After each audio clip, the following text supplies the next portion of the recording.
주식심화론 오늘의 주제입니다. 화면 보시죠. 암초 만난 게임주 새로운 성장 동력 장착할까? 오늘 시장 조정 받습니다. 특히 코스피가 2300선을 다시 한번 이탈하면서 전 저점에 대해서 테스트가 일어날지 주목되고 있죠. 아직은 그 간극이 좀 있어서 그래도 좀 여백이 남아있긴 하지만 오늘 좀 낙폭이 1.7%까지 나오면서 큰 음봉이 나타나고 있습니다. 어제는 개파락이었고요. 이런 가운데 오늘 양대 시장에서 게임주의 약세가 크게 일어나고 있습니다. 특히 NC소프트, 카카오게임즈, 이용자들의 불만이 폭발하면서 이 두 가지 종목들이 나란히 52주 신저가를 경신하고 있는데요. NC소프트 같은 경우는 그래도 저점에서 좀 낙폭을 줄였습니다. 6% 하락하다가 현재는 3.9%가량 하락하면서 33만 원대에서 거래가 되고 있는데요. 오늘 게임주에 대해서 알아보겠습니다. 한국게임학회 심재현 이사입니다. 안녕하세요. 네, 안녕하세요. 네.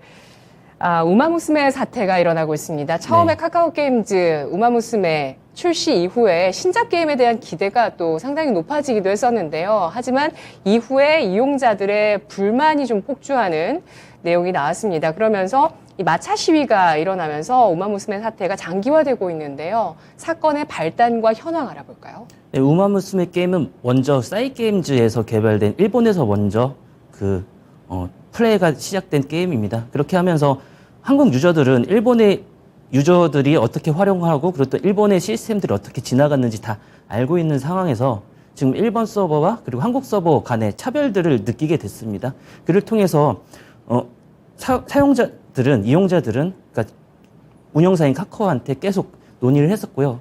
카카오 측에서 이제 사과문하고 간담회를 열었었는데 간담회에서도 좀 약간 이 카카오 담당자가 개인의 선택이라고 하는 말로 인해서 좀 약간 큰 이슈가 됐었습니다. 그래서 뭐 이거 가차를 하고 뭐 게임을 구매하는 것들은 개인의 선택에서 이루어진 것이기 때문에 좀 약간 그러니까 운영사가 그렇게 좀 약간 자기네들의 실책을 회피하는 듯한 모습을 보여줘서 이용자들은 운영사들의 이제 문제를 해결할 수 있는 그 의지를 보여주지 않는다라고 간주를 해서 지금 아마 대규모 한 80억 정도의 환불 소송을 진행 중에 있는 걸로 알고 있습니다. 네. 카카오게임즈가 우마무스메라는 게임을 국내에도 출시를 했는데요. 일본 이용자들과 한국 이용자들 서버 간에 차별이 있었기 때문에 이용자들이 차별을 받고 있다는 점에 대해서 구체적으로 좀 요구를 했는데도 카카오게임즈가 발뺌을 했네요. 네, 그리고 이제 이 게임에서 가장 중요 인기 캐릭터인 키타산 블랙이라고 하는 그런 캐릭터가 있습니다. 예. 그 캐릭터를 뽑기 위한 기간도 좀 약간 일본에 비해서 훨씬 더 적게 줬고요. 그리고 또한 무료 재화를 이렇게 배포를 했을 때도 일본에 네. 비해서 훨씬 더 적은 양의 재화를 뿌려서 그리고 또 이게 한국이 후발주자라고 해서 문제라고 생각할 수 있지만 대만 서버도 이제 대만에서도 싸이게임즈에 있는 게임 우마무스를 받아서 새로 운영하고 있는 이런 형태인데 대만에 비해서도 한국이 더 유저들이 피해를 받고 있다라고 하는 것을 저희 그 이용자들이 인지를 해서 지금 현재 이런 사태로 벌어지고 있는 것으로 알고 있습니다.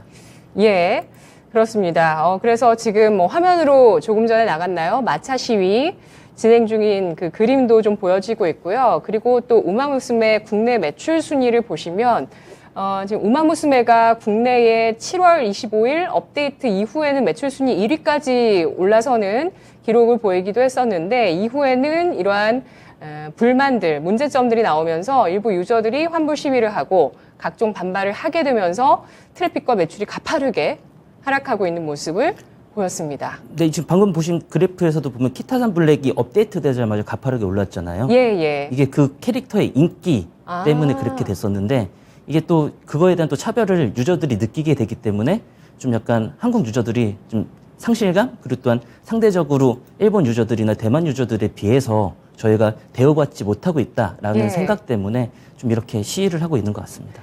네, 주가도 8월 3일, 8월 초까지만 해도 이런 우마무스메 게임의 인기에 따라서 주가가 뭐 하루에 16% 급등하는 날도 있었어요. 이때는 주가가 6만 원 선까지 진입하는 모습을 보였다가 1차 마차 시위가 8월 29일에 있었습니다. 그리고 2차 마차 시위까지 또 이달에 일어났고요. 이러면서 주가가 6만 원대에서 4만 3천 원대까지 뚝 떨어지는 모습을 기록했습니다. 그래서 또 이번 3분기 실적에 대해서도 우려감이 짙어지고 있는 상황인데요. 게이머들의 권익 보호가 게임계의 빅 이슈로 부각이 되고 있습니다. 앞서서 NC소프트도 역시 좀 마찬가지 사안이라고 볼 수 있을 것 같은데 네, 맞습니다. 갈수록 이용자의 권익 요구의 목소리가 높아지고 있습니다. 이번 사안에 대해서도 법안 발의가 이어질까요? 먼저 그 NC의 그 리니지 같은 경우에는 그 예. 스트리머의 스폰을 계정을 만들어줘서 좀 약간 유저들에 대한 상대적인 박탈감을 일으키기 위해서 만들었던 사태이고요. 그 스트리머라는 것이 우리가 흔히 아는 게임 BJ인 네, 거죠. 맞습니다. 네, 예. BJ들에게 홍보를 위해서. 위해서 자원을 주고 돈을 줘서 얘네들이 이제 리니지란 게임을 성장하기 위해서는 솔직히 좀 약간 흔히 말하는 현질이 필요한 게임이거든요. 그것들을 이제 어떻게든 자기의 자리를 지키기 위해서 노력하는 유저들이 그러니까 공짜로 오히려 그렇죠. 돈을 받아가면서 NC한테 이렇게 돈을 받으면서. 성장하는 그런 캐릭터를 보니까 이것을 예. 따라가려고 하는 상황에서 뭔가 이상한데라고 바라보니까 요것들은 그 스폰을 받아서 자기 돈이 아닌 게임사의 돈으로 이렇게 성장을 하고 있었구나라고 하는 것을 나중에 알게 됐습니다. 근데 예. 이것들이 문제가 되는 게 뭐냐면 스트리머의 그 계정이 그러니까 스폰을 받고 있는 계정이란 표시라든지 아니면 형태들을 사용자들은 모르기 때문에 단순하게 그것 경쟁 상대로 보고 경쟁을 했던 측면이 많이 있었고요. 그리고 또한 우마무스메 같은 사건을 통해서 이렇게 지금 판교에서는 트럭 시위하고 마차 시위가 끊이지 않고 있는데 먼저 트럭 시위의 원조격으로 봤을 때는 확률원 아이템을 기반으로 해서 문제가 됐었을 때가 먼저 트럭 시위에 대한 것이 가장 처음 시작이 됐었거든요. 확률원 게임 어떤 확률원 아이템의 예. 문제들 때문에 네네네. 그랬습니다. 흔히 말하는 NC소프트? NC 말고 이제 다른 회사들 여러 회사들의 그 확률 공개에 대한 논의가 많이 네네네. 나왔었거든요. 근데 이것들이 이제 이슈화가 되면서 그 정부 국회는 그 이용자의 그 요구 끝에 올해 하반기에 그 게임 확률화 아이템에 대한 정보 공개를 좀 약간 활용할 수 있는 게임 산업법을 개정하도록 했습니다. 이와 마찬가지로 지금 이용자들의 목소리가 합쳐진다면 지금 현재 같은 사태도 충분히 법안 발의가 가능할 것으로 보입니다. 예, 알겠습니다. 현재까지는 NC소프트 카카오게임즈의 유저들의 소송이 이어지고 있습니다. 집단 소송, 이런 서비스 운영에 대한 여러 가지 불만들을 가지고 집단 소송을 진행하고 있고 이것이 법안 발의로 이어질 가능성에 대해서도 충분히 있다라고 보셨는데요. 두 번째 게임계의 빅 이슈는 해킹 이슈라고 보실 수가 있겠습니다. 게임 유저의 개인 계정을 해킹하는 것뿐만 아니라 어떤 게임사의 신작에 대한 여러 가지 자료들, 아직까지는 신작에 대한 예고편 같은 그런 영상들 이런 것들이 좀 해킹되는 내용들이 나오더라고요. 그래서 GTA6라든지 디아블로4 같은 이런 신작들의 영상이 유출됐다는 소식이 최근에 나왔었는데요. 해킹으로 이렇게 줄줄이 뚫리게 되면 아무래도 블록체인 쪽으로 좀 연계하면서 성장이 기대됐었던 게임 쪽에 참여도가 좀 떨어지지 않을까라는 생각도 저는 좀 들었었거든요. 이사님은 어떻게 보세요? 지금 영상이 유출된 상황들을 좀 약간 게임사에서 파악해본 결과 예. 좀 약간 유저들 그 베타 테스터를 하거나 아니면 가족들, 그러니까 개발사의 가족들에 먼저 그 플레이를 했었던 거를 그 게임사 내가 아닌 외부에서 했었던 것이 그렇게 유출됐다고 파악하는 곳도 있고요. 그리고 그게 좀 심각한 사안일까요? 심각하지 않습니다. 왜냐하면 게임 같은 경우에는 이런 트레일러라든지 플레이 영상이 유출됐다 하더라도 영화 혹은 드라마와 같이 그 내용들에 대해서 중요한 게 아니기 때문에 그런 부분에 대해서는 크게 어렵게 생각하고 있지 않습니다. 하지만 게임 쪽에서 좀 약간 해킹적인 문제가 가장 심각하고 있는 것은 핵 유저라고, 그러니까 비인가 프로그램을 사용하고 있는 핵 유저라고 있습니다. 그것들이 어떤 종류의 것이냐 하면 네. FPS 게임 같은 경우에는 그 신체적인 능력이 좀 약간 많이 필요합니다. 적을 빨리 발견하고 적한테 조준을 잘할 수 있는. 근데 그런 것들을 서포트 해줄 수 있는 프로그램을 그 비인가된 프로그램을 사용을 해서 플레이를 하는 경우가 많이 있거든요. 근데 그런 것들을 운영 측에서 좀 약간 크게 잡아내는 게 많이 어렵습니다. 많이 어렵기 때문에 그 부분에 대한 관리가 먼저 좀 돼야지 게임사 쪽에서는 좀 더 해킹의 피해를 줄일 수 있을 거라고 생각이 됩니다. 예.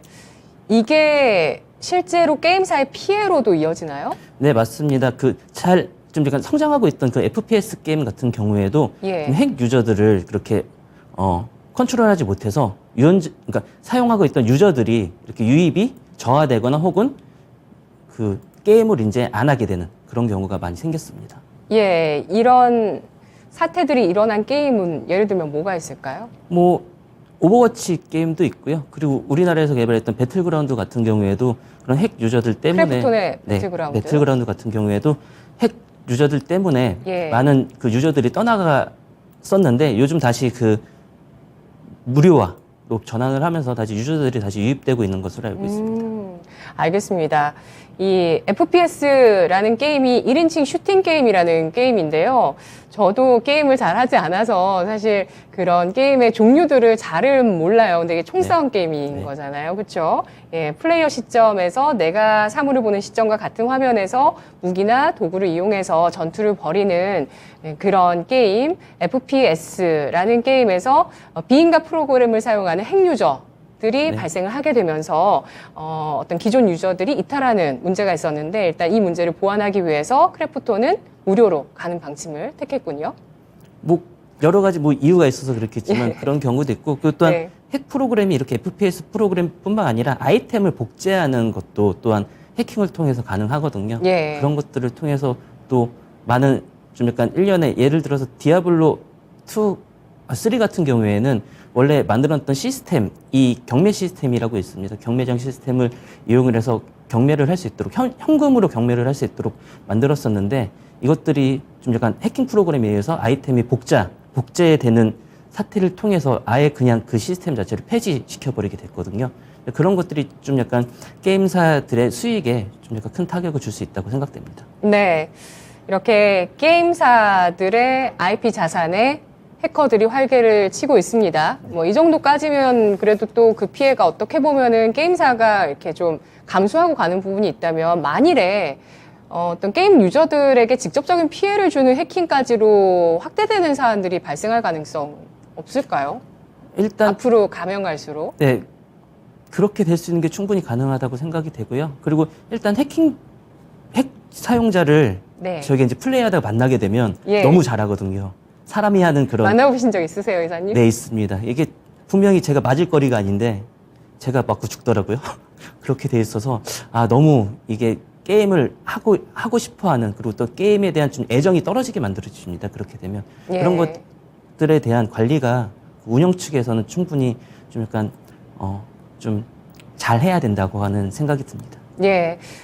게임을 하는 심리를 여러분들이 또 더 잘 아시면 좋을 것 같아요. 저도 잘 몰랐거든요. 네. 근데 저희 아이를 통해서 들어보니까 게임을 잘하고 싶은 이유가 제일 잘하는 사람이 이름이 제일 먼저 뜨잖아요. 게임 네. 시작했을 때. 그때 그 사람을 모두 다 부러워하는데 자기도 그런 부러움의 대상이 되고 싶어서 하고 싶다고 얘기를 하더라고요.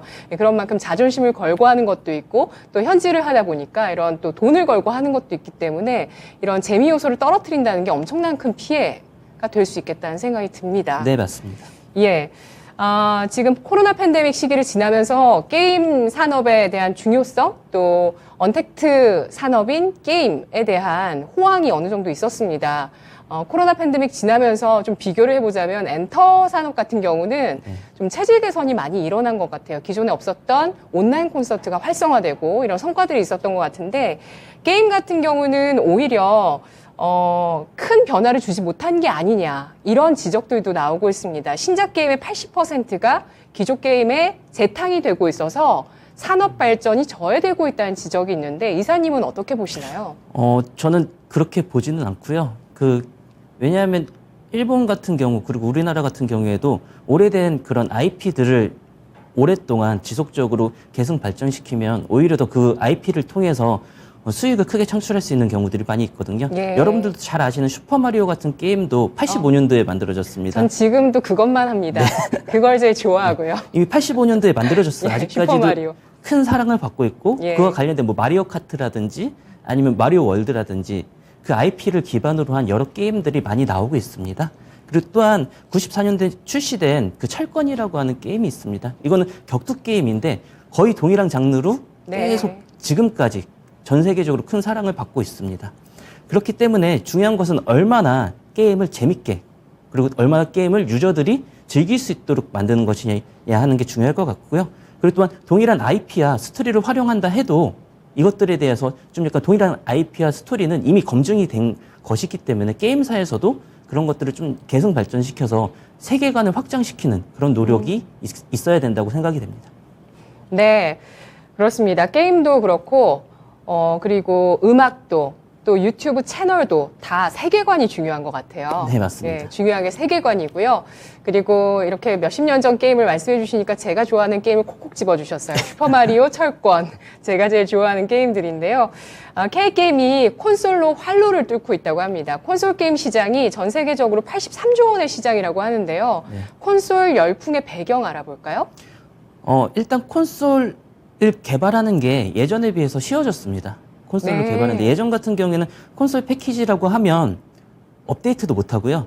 정말 잘 만들어서 오류 없이 납품을 해야 되는 그런 상황이었거든요. 근데 요즘 같은 경우에는 거의 다 콘솔 게임들도 네트워크가 연결돼 있기 때문에 업데이트도 이렇게 충분하게 할 수 있고 예. 그리고 또 오류가 생겼을 때 빨리 패치를 적용할 수 있도록 하는 상황이 변해져서 좀 약간 그렇게 개발적인 요소에서 좀 약간 편해졌다라고 볼 수 있고요. 그리고 요즘 같은 경우에는 콘솔만으로 개발을 하는 게 아니냐. 모바일, 그리고 또한 PC, 그리고 콘솔 모두 다 적용시킬 수 있도록 한 번에 개발을 해서 각각에 있는 플랫폼에다가 배포할 수 있는 그런 시스템들이 많이 나와 있거든요. 그런 것들을 활용을 해서 개발사들이 개발을 하고 있는 걸로 알고 있습니다. 그리고 또한 그 NC 같은 경우에는 기존에 있었던 그 던전 파이터라든지 아니면 카트라이더, 넥슨? 네, 넥슨 같은 경우에는 던전 파이터라든지 아니면 카트라이더의 IP를 우리가 콘솔로, 그러니까 친숙한 IP를 콘솔로 이렇게 활용하려고 하고 있고요. 그리고 또한 펄어비스는 이미 검은 사막을 콘솔로 만들어서 콘솔화 시켜서 크게 흥행을 했었습니다.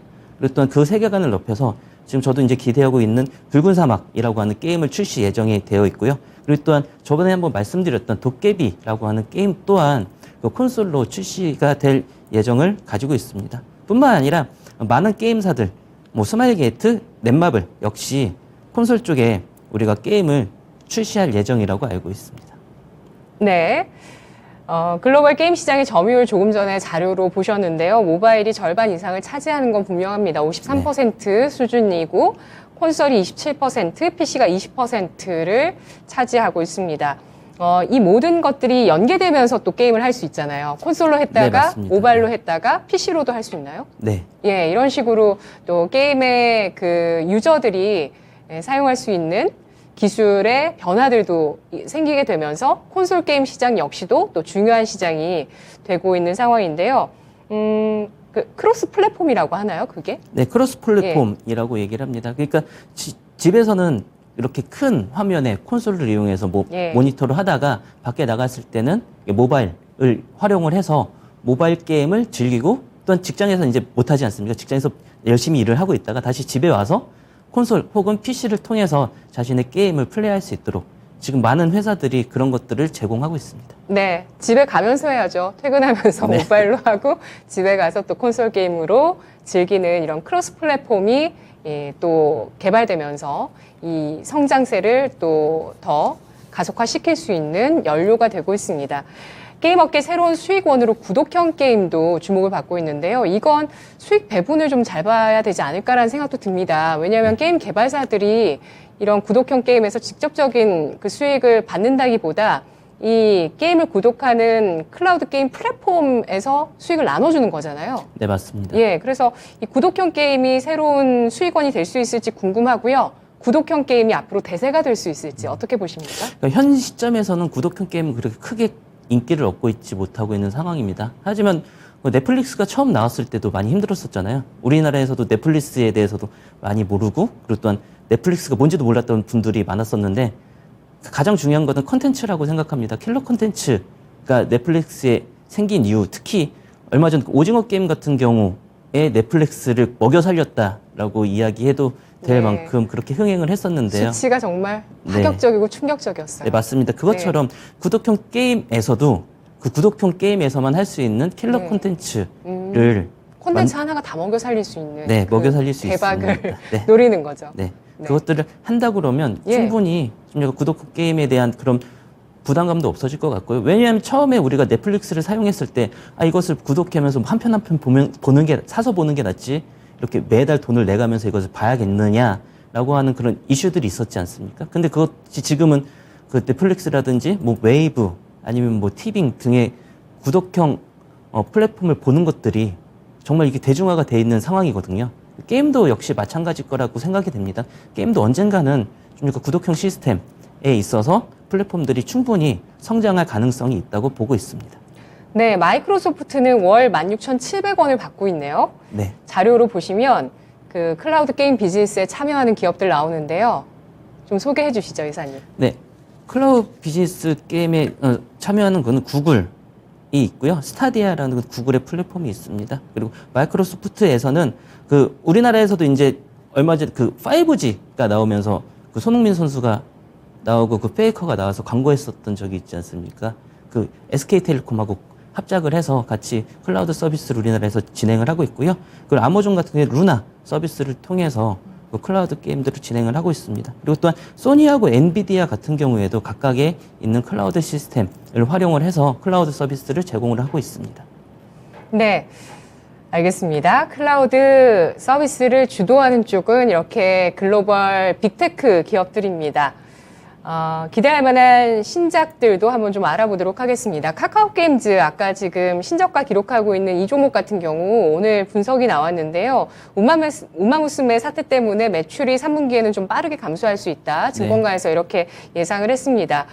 그렇게 예상하면서 목표 주가를 6만 원대로 하향 조정하는 움직임이 좀 나오긴 했는데요. 그래도 리포트를 쭉 보시면, 내용에 보시면 4분기 실적 반등을 위해서 필요한 건 이제 카카오 게임즈가 연내 발표할 신작 게임들의 성과다, 이렇게 얘기를 하고 있거든요. 참고로 카카오 게임즈 연내에 예정된 신작 같은 경우는 에버소울, 디스테라, 엑셀 게임즈 같은 게임이 예정돼 있어요. 근데 뭐 이게 다 출시된다고 볼 수는 없고 좀 보수적으로는 볼 필요 있다, 이렇게 분석을 했는데요. 이사님께서 기대하시는 앞으로 게임 신작 어떤 게 있을까요? 먼저 2023년도에 그 좀 약간 출시 예정으로 되어 있는 게임 중에 하나가 그 네오이즈의 피거짓이라고 하는 게임이 있습니다.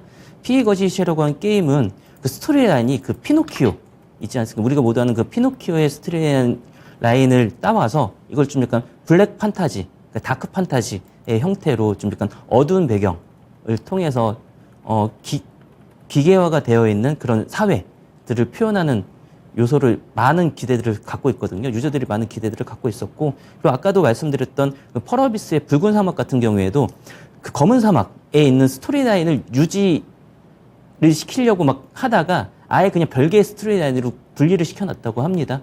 그렇게 해가지고 개발을 지금 아마 2023년도에 개발이 완성돼서 출시될 예정이 있고요. 별개 스트릿 라인으로 그러니까 같은 그런 건 그 어떤 거죠? 세계관을 공유하면서 스토리라인을 원래는 그 처음 개발하려고 했을 때는 과거의 일을 좀 약간 스토리라인으로 만들려고 하다가 아예 그냥 세계관은 같지만 아예 다른 그런 스토리, 아예 상관이 없는 스토리라인으로 짠다고 이야기를 들었습니다.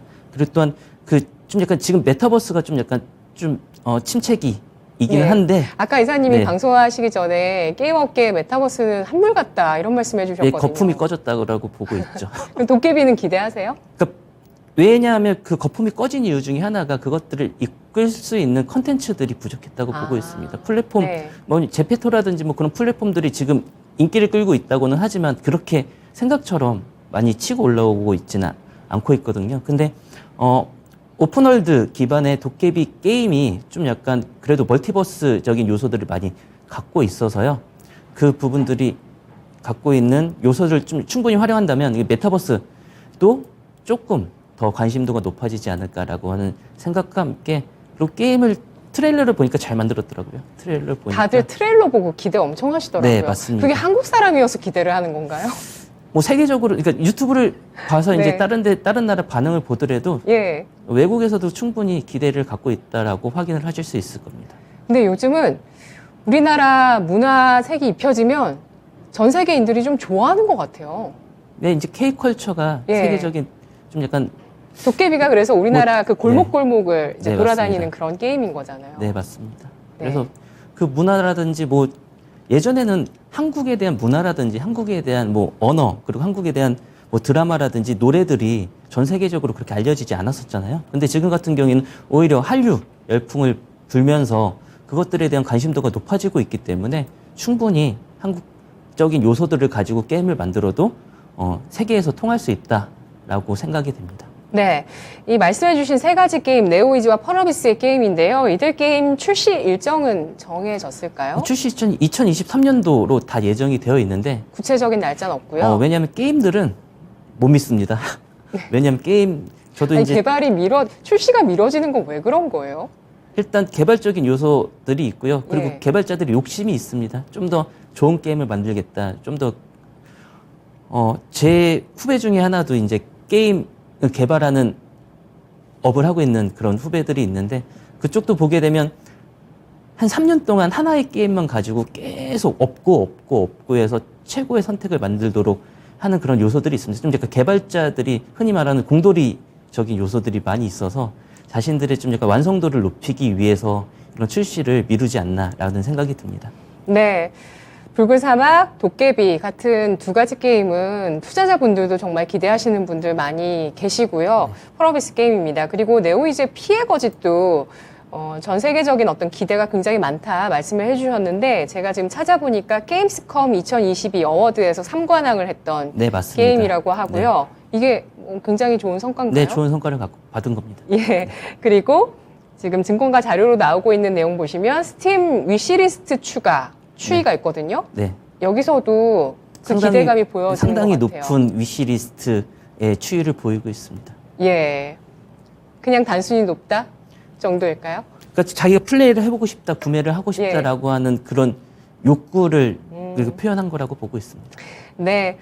알겠습니다. 그리고 이제 올해 남아있는 게임계에 또 큰 일정이 있습니다. 11월에 지스타가 열리게 됩니다. 지스타 2022가 3년 만에 코로나 팬데믹 이후에 3년 만에 처음으로 오프라인으로 행사가 열리게 되는데요. 11월 17일부터 20일까지 나흘 동안 부산 백스코에서 열리게 됩니다.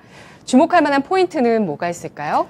일단 코로나 팬데믹 이후에 오프라인으로 열게 되는 그런 행사라고 하는데 큰 의의가 있고요. 지금 지스타 측에서 예상하기로는 한 30만 명 이상의 그런 관객들이 올 것이다라고 예상을 하고 있고 부스도 지금 기존에 19년도에 열었던 거에 비해서 확장을 했습니다. 외부 부스를 확장을 했음에도 불구하고 지금 벌써 다 찼다고 얘기를 합니다. 그 부스가 더 이상 남아있지 않아서 더 이상 예약을 받지 못한다는 이야기를 했었거든요.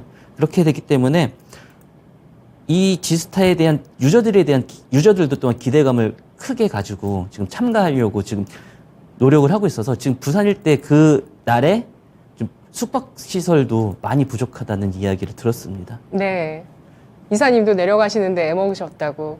저희는 이제 그 전에 이제 저희가 이제 학술대회가 있어서 그 기간에 학술대회가 네, 있으시다고 그 기간에 하더라고요. 학술대회가 있어서 네. 부산에서 이제 같이 하기로 했는데요. 근데 일단 저희는 훨씬 전에 그 호텔이나 뭐 그런 것들 예약을 잡았는데도 불구하고 좀 약간 좀 방이 좀 약간 모자르는 경우가 많이 있었습니다. 네, 그렇습니다. 지스타의 체크 포인트는 많은 관심이 있을 것이다. 이 정도로 정리하면 그리고 이제 괜찮을까요? 신작들이 많이 지스타를 통해서 유출이 될 거고요. 유출이라고 하기보다는 발표가 될 예. 거고요.